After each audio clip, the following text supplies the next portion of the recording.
Dear students, welcome you once again to my online classes. That is BM Sir online classes. দেখো আজ এই ক্লাসে আমরা গুরুত্বপূর্ণ একটা বিষয় নিয়ে আলোচনা করতে চলেছি। আজকের ক্লাসটা 5th সেম পলিটিক্যাল সায়েন্সের ক্লাস। দেখো জেনারেলদের অবশ্যই আজকে আমরা যে প্রশ্নটি আলোচনা করব সেটা পলিটিক্যাল সায়েন্স 5th সেম জেনারেলদের ডিএসসি A2 এই সিলেবাসের অন্তর্ভুক্ত। দেখো আজকে আমরা যে প্রশ্নটি নিয়ে আলোচনা করব সেটি হলো কূটনীতি এবং বিদেশ নীতির মধ্যে সম্পর্ক আলোচনা করো। এই প্রশ্নটা তোমাদের এবার খুব ইম্পর্টেন্ট, এই প্রশ্নটা এবার আসবেই। দেখো এই কূটনীতি ও বিদেশ নীতির সম্পর্ক, এই প্রশ্নটা আজকে আমি এখানে লেখাবো, কিন্তু আগে বলে নিই, আমি আগে একটু বুঝিয়ে নেব। বুঝিয়ে নেওয়ার পর যখন তোমাদের বলবো লিখতে শুরু করো তখন থেকে লিখবে, এবং আমি আস্তে আস্তে বলবো, নিশ্চিতভাবেই তোমরা লিখতে পারবে। তো দেখো প্রথমে একটু বলে নিই, কূটনীতি ও বিদেশ নীতির মধ্যে সম্পর্ক আলোচনা করতে গেলেই প্রথমে কূটনীতি বলতে কি বোঝায় তা জানা প্রয়োজন। দেখো কূটনীতির সংজ্ঞাকে কেন্দ্র করে কিন্তু নানা মনির নানা মত, অর্থাৎ বিভিন্ন রাষ্ট্রবিজ্ঞানী ভিন্ন ভিন্ন দৃষ্টিকোণ থেকে কূটনীতির সংজ্ঞা প্রদান করেছেন। তাদের মধ্যে প্রথমেই আমরা হ্যান্স মর্গানথাউয়ের কথা বলতে পারি। তিনি বলছেন কূটনীতি হলো সকল স্তরের বৈদেশিক নীতি প্রণয়ন ও তার প্রয়োগ। হ্যাঁ, তার মতে কূটনীতি হলো সকল স্তরে বৈদেশিক নীতি প্রণয়ন ও তার প্রয়োগ। আবার পামার অ্যান্ড পার্কিন্স বলছেন কূটনীতি বলতে আমরা বুঝি আন্তর্জাতিক সম্পর্ক পরিচালনার হাতিয়ার বা আন্তর্জাতিক সম্পর্ক পরিচালনা করার পদ্ধতি, তারা কূটনীতিকে বলছেন। তাহলে দেখো মর্গানথাউ বললেন যে কূটনীতি হলো সকল স্তরের বৈদেশিক নীতির প্রণয়ন ও তার প্রয়োগ, আর পামার অ্যান্ড পার্কিন্স বলছেন যে কূটনীতি হলো আন্তর্জাতিক সম্পর্ক পরিচালনা করার একটা পদ্ধতি। তো দেখো এরকম বিভিন্ন রাষ্ট্রবিজ্ঞানী, বিভিন্ন আন্তর্জাতিকবিদ ভিন্ন ভিন্ন দৃষ্টিকোণ থেকে ব্যাখ্যা প্রদান করেছেন। ওল্ড অক্সফোর্ড ইংলিশ ডিকশনারি যদি আমরা দেখি, তাহলে সেখানেও কিন্তু বলা হয়েছে যে কূটনীতি হলো প্রকৃতপক্ষে বিভিন্ন দেশের মধ্যে সম্পর্ক কি রকম হবে তা আলোচনা করার পদ্ধতি হচ্ছে কূটনীতি। অর্থাৎ ওল্ড অক্সফোর্ড ডিকশনারিতেও বলা হয়েছে আন্তর্জাতিক সম্পর্ক পরিচালনার একটা পদ্ধতি হলো কূটনীতি। তার মানে এইসব সংজ্ঞাগুলো থেকে বলা যায় কূটনীতি বলতে আমরা বুঝি বিভিন্ন দেশের মধ্যে সম্পর্ক পরিচালনার যে পদ্ধতি তাকেই বলে কূটনীতি। এখন এসো বৈদেশিক নীতি বলতে কি বোঝায়। দেখো বৈদেশিক নীতির সংজ্ঞাকে কেন্দ্র করেও নানা দ্বন্দ্ব আছে। বৈদেশিক নীতি বা পররাষ্ট্রনীতি যাই বলো না কেন, মর্গানথাউ বলছেন বিদেশ নীতি বলতে বোঝায় একটা দেশের সঙ্গে অন্য দেশের সম্পর্ক কিরকম হবে সেই তার আলোচনাটাই হলো বিদেশ নীতি। একটা দেশ অন্য দেশের সঙ্গে সম্পর্ক কিরকম হবে, সে তার সঙ্গে ভাব করবে কি আড়ি করবে, এই যে নীতি সেটাই কিন্তু বিদেশ নীতি। এটা বলছেন হ্যান্স মর্গানথাউ। আবার পামার অ্যান্ড পার্কিন্স বলছেন যে জাতীয় স্বার্থ রক্ষা করা হয় যে নীতির মাধ্যমে, সেটাই হচ্ছে বিদেশ নীতি। একটা দেশ তার নিজের জাতীয় স্বার্থ রক্ষা করার যার সাহায্যে রক্ষা করে থাকে সেটাই হচ্ছে বিদেশ নীতি। অর্থাৎ বিদেশ নীতি বলতে বোঝায় বিভিন্ন দেশের সঙ্গে পারস্পরিক যে সম্পর্ক সাধন, সেটাই হচ্ছে বিদেশ নীতি।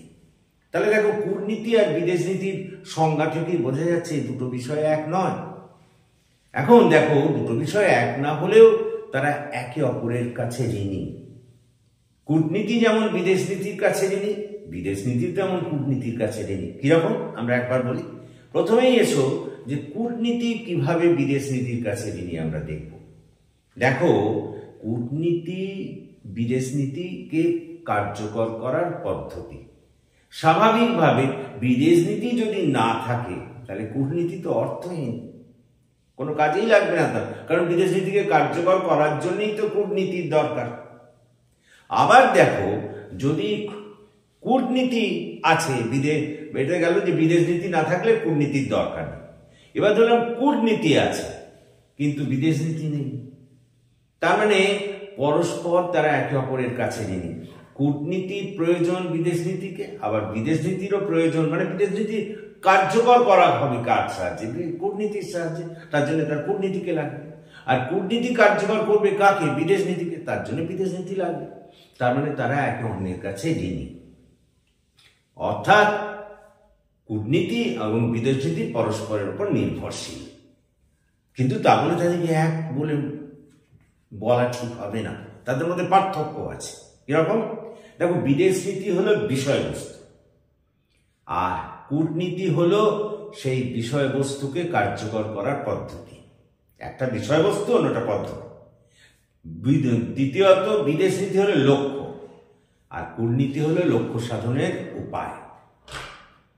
তৃতীয়ত, that is very very important, বিদেশ নীতি হলো কোনো দেশের জাতীয় স্বার্থের একটা, বলতে পারো জাতীয় স্বার্থের একটা রূপরেখা, আর সেই রূপরেখাকে কার্যকর করার হাতিয়ার হলো কিন্তু কূটনীতি। সুতরাং দেখা যাচ্ছে যে তাদের মধ্যে পার্থক্য আছে। আমি আবার পার্থক্যগুলো বলি। বিদেশ নীতি হলো বিষয়বস্তু, আর কূটনীতি হলো সেই বিষয়বস্তুকে কার্যকর করার পদ্ধতি। 2 নম্বর, বিদেশ নীতি হলো লক্ষ্য, আর কূটনীতি হলো সেই লক্ষ্য সাধনের উপায়। কথাটা বোঝার চেষ্টা করো। 3 নম্বর, আমরা যেটাকে বললাম যে বিদেশ নীতি হলো জাতীয় স্বার্থের একটা পরিচায়ক, আর সেই জাতীয় স্বার্থকে কার্যকর করার হাতিয়ার হলো কিন্তু কূটনীতি। তো বোঝা যাচ্ছে এইগুলো এদের মধ্যে পার্থক্য করে রেখেছে কূটনীতি ও বিদেশ নীতিকে। তো এখন এই পার্থক্যগুলো এদের মধ্যে থাকলেও তারা কিন্তু এক ধরনের পরিপূরক। কিরকম? আমরা বলি, কূটনীতিবিদরা যারা, তারা কি করেন? প্রত্যেকটা দেশের বৈদেশিক নীতির তারা পর্যালোচনা করেন, সেই নিয়ে নিজের দেশের সরকারকে সেই ব্যাপারে প্রতিবেদন দেন। কূটনীতিবিদ যারা, তারা অন্য দেশের বৈদেশিক নীতি পর্যালোচনা করলেন, সেটা নিয়ে নিজের দেশের সরকারকে তার কাছে রিপোর্ট দিলেন। কথাটা বোঝার চেষ্টা করো। এবং তার পরিপ্রেক্ষিতে নিজের দেশের সরকারকে জাতীয় স্বার্থ রক্ষা করার জন্য নানা রকম পরামর্শ দিলেন। এই কূটনীতিবিদদের পরামর্শ অনুযায়ী কিন্তু ওই শাসকেরা কিন্তু তাদের বৈদেশিক নীতি নির্ধারণ করেন। এরপর এই কূটনীতিবিদেরাই নানা কৌশল নিজেদের জাতীয় স্বার্থ রক্ষা করার জন্য আলাপ আলোচনা করে অন্য দেশের সঙ্গে, কখনো তাদের ওপর চাপ সৃষ্টি করে, ভয় দেখায়। অর্থাৎ যেন তেন প্রকারেরও কূটনীতিবিদেরা নিজেদের বৈদেশিক নীতিকে কার্যকর করার চেষ্টা করে, অপর দেশকে প্রভাবিত করে। তার মানে এই কূটনীতিবিদেরাই পারস্পরিকভাবে একে অন্যের সঙ্গে আলোচনা করে, একে অন্যের সঙ্গে প্রাদান প্রদান করে তারা বৈদেশিক নীতিকে কার্যকর করে। সুতরাং বোঝা যাচ্ছে যে কূটনীতি আর বিদেশ নীতি তারা একে অন্যের পরিপূরক, তাদের একটিকে বাদ দিয়ে অন্যটি কল্পনা করা যায় না। এই হয়ে গেল আমাদের আলোচনা। এইবার আমরা এটাকে লিখব, এক এক করে ভালো করে শোনো, আমি লিখতে শুরু করব। সুতরাং এখন থেকে লেখো, ঠিক এইবার লিখতে শুরু করো। কূটনীতি এবং বিদেশ নীতির মধ্যে সম্পর্ক আলোচনা করতে গেলেই প্রথমে কূটনীতি বলতে কি বোঝায় এবং বিদেশ নীতি বলতে কি বোঝায় তা জানা প্রয়োজন। বস্তুতপক্ষে কূটনীতির বিভিন্ন সংজ্ঞা বিরাজমান। বিভিন্ন আন্তর্জাতিকবিদ ভিন্ন ভিন্ন দৃষ্টিকোণ থেকে কূটনীতির সংজ্ঞা প্রদান করেছেন। প্যারাগ্রাফ। এ বিষয়ে প্রথমেই আমরা হ্যান্স মর্গানথাউয়ের সংজ্ঞাটি প্রদান করতে পারি। তার মতে সকল স্তরের বিদেশ নীতি প্রণয়ন এবং তার প্রয়োগই হল কূটনীতি। আবার পামার অ্যান্ড পার্কিন্স বলেছেন, কূটনীতি হল আন্তর্জাতিক ক্ষেত্রে বিভিন্ন রাষ্ট্রের সম্পর্ক পরিচালনার মাধ্যম বা হাতিয়ার। অর্থাৎ আন্তর্জাতিক সম্পর্ক পরিচালনার হাতিয়ার হিসেবেই তারা কূটনীতিকে দেখেছেন। প্যারাগ্রাফ। আন্তর্জাতিকবিদদের এই সব সংজ্ঞা থেকে বোঝা যায় যে তারা কূটনীতির সংজ্ঞাকে কেন্দ্র করে একমত হতে পারেননি। ওল্ড অক্সফোর্ড ডিকশনারিতে বলা হয়েছে যে কূটনীতি হল আন্তর্জাতিক ক্ষেত্রে রাষ্ট্রগুলির মধ্যে সম্পর্ক পরিচালনার মাধ্যম।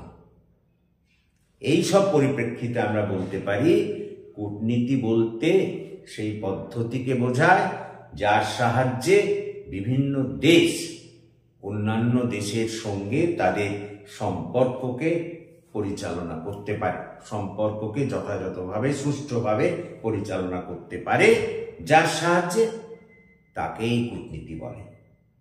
প্যারাগ্রাফ। এবার এসব বিদেশ নীতি, ঠিক একইভাবে লিখবে।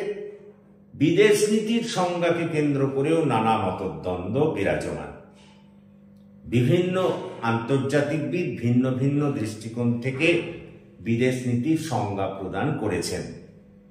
এ বিষয়ে আমরা প্রথমেই হ্যান্স মর্গানথাউয়ের সংজ্ঞাটি প্রদান করতে পারি। তার মতে কোন দেশের বিদেশ নীতি বলতে প্রকৃতপক্ষে বোঝায় সেই দেশ অন্য দেশের সঙ্গে কি ধরনের সম্পর্ক স্থাপন করবে সেই সম্পর্ককে। অর্থাৎ তার মতে এক দেশ অন্য দেশের সঙ্গে যে সম্পর্ক স্থাপন করে থাকে সেটাই হলো বিদেশ নীতি। একইভাবে প্যারাগ্রাফ করে একইভাবে পামার অ্যান্ড পার্কিন্স বিদেশ নীতির সংজ্ঞা দিতে গিয়ে বলেছেন প্রত্যেকটি দেশ নিজের জাতীয় স্বার্থ রক্ষার জন্য যে নীতি গ্রহণ করে থাকে, বাইরের দেশের সঙ্গে সম্পর্ক স্থাপনের ক্ষেত্রে জাতীয় স্বার্থ রক্ষার জন্য যে নীতি গ্রহণ করে থাকে সেটাই হলো বিদেশ নীতি। প্যারাগ্রাফ। এই সব সংজ্ঞাগুলি থেকেও বোঝা যায় বিদেশ নীতির কোনো সর্বজনসম্মত সংজ্ঞা নেই। এই পরিপ্রেক্ষিতে আমরা বলতে পারি বিদেশ নীতি বলতে সেই নীতিকে বোঝায় যে নীতির সাহায্যে কোনো দেশ নিজের দেশের জাতীয় স্বার্থকে রক্ষা করার চেষ্টা করে এবং সেই পরিপ্রেক্ষিতে বাইরের দেশের সঙ্গে সম্পর্ক স্থাপন করে, বাইরের দেশের সঙ্গে সম্পর্ক পরিচালনা করে, তাকেই আমরা বলবো বিদেশ নীতি। প্যারাগ্রাফ। এই কূটনীতি ও বিদেশ নীতির এই সংজ্ঞা থেকে বোঝা যায় যে তারা এক নয়, তাদের মধ্যে নানা পার্থক্য আছে, তবে তারা কিন্তু একে অপরের কাছে ঋণী। অর্থাৎ কূটনীতি বিদেশ নীতির কাছে ঋণী, বিদেশ নীতিও আবার কূটনীতির কাছে ঋণী। প্রথমেই ধরা যাক কূটনীতি কিভাবে বিদেশ নীতির কাছে ঋণী। প্রকৃতপক্ষে বিদেশ নীতির কাছে কূটনীতি অবশ্যই ঋণী, কারণ বিদেশ নীতি না থাকলে কূটনীতির কোনো অর্থই হয় না, কারণ বিদেশ নীতি কূটনীতির মাধ্যমে প্রযুক্ত হয়। স্বাভাবিকভাবে এই কারণে কূটনীতি বিদেশ নীতির কাছে ঋণী। আবার বিদেশ নীতিও দ্বিতীয়ত বিদেশ নীতিও কূটনীতির কাছে ঋণী, কারণ বিদেশ নীতি থাকলেও কূটনীতি নেই, তাহলে বিদেশ নীতিকে প্রয়োগ করাই যাবে না। স্বাভাবিকভাবে কূটনীতি এবং বিদেশ নীতি পরস্পরের উপর নির্ভরশীল, তাদের একে অন্যকে প্রয়োজন। সেই কারণে বলা হয় এদের মধ্যে একটা পরিপূরকতার সম্পর্ক আছে, দুজনেরই দুজনকে প্রয়োজন। প্যারাগ্রাফ। এই পরিপূরকতার সম্পর্ক আলোচনা করতে গিয়ে বলি যে এই কূটনীতি পরিচালিত হয় কূটনীতিবিদের দ্বারা।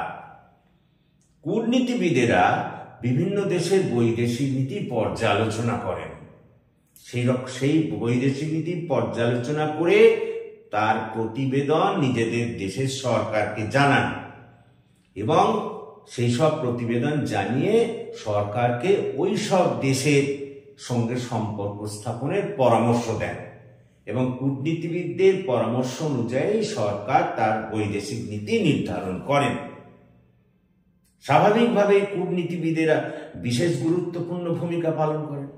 বাইরের দেশের কূটনীতিবিদেরা যেমন তাদের জাতীয় স্বার্থ রক্ষা করতে চান, ঠিক তেমনি ভাবে আমাদের দেশের কূটনীতিবিদেরাও আমাদের জাতীয় স্বার্থ রক্ষা করতে চান।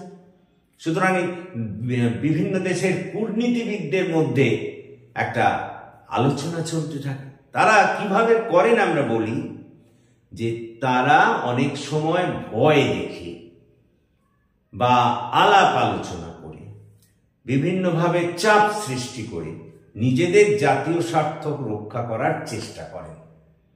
এখন যে দেশের কূটনীতিবিদ এক্ষেত্রে দক্ষতার বেশি অধিকারী হবে তাদেরই বিদেশ নীতিকে তারা যথাযথভাবে সফল করে তুলতে পারবেন। অর্থাৎ বিভিন্ন দেশের কূটনীতিবিদেরাই তাদের নিজ নিজ দেশের বিদেশ নীতিকে প্রয়োগ করার ক্ষেত্রে মুখ্য ভূমিকা পালন করেন। স্বাভাবিকভাবেই এইসব কূটনীতিবিদেরা তাদের নিজেদের দেশের জাতীয় স্বার্থ, সংস্কৃতি, মূল্যবোধ সবকিছুর ওপর ভিত্তি করেই বিদেশ নীতিকে রূপায়িত করার চেষ্টা করেন। সুতরাং এইসব দিক দিয়ে সহজেই বলা যায় যে কূটনীতি এবং বিদেশ নীতির মধ্যে একটা বিরাট পরিপূরকতার সম্পর্ক আছে। তাদের একটাকে ছাড়া অন্যটাকে কল্পনা করা যায় না। বিদেশ নীতিকে রূপায়ণ করতে গেলে কূটনীতির সাহায্য নিতেই হবে, আবার কূটনীতি ছাড়া বিদেশ নীতিকে কার্যকর করা যাবে না। সেই কারণেই বলা হয় যে কূটনীতি ও বিদেশ নীতি পরস্পরের উপরে নির্ভরশীল, অর্থাৎ তাদের মধ্যে একটা পরিপূরকতার সম্পর্ক বিরাজমান। So that's all for this day. আশা করি তোমরা বুঝতে পেরেছো, এবং যদি তোমরা বুঝতে পারো তাহলে তোমরা আমার এই ক্লাসকে আরো বেশি করে জয়েন করো এই ক্লাসে, এবং তোমরা আমার এই চ্যানেলটিকে সাবস্ক্রাইব করো যাতে আমরা আরো এগিয়ে যেতে পারি, আরো তোমাদের সাহায্য করতে পারি। So that's all. Have a good night.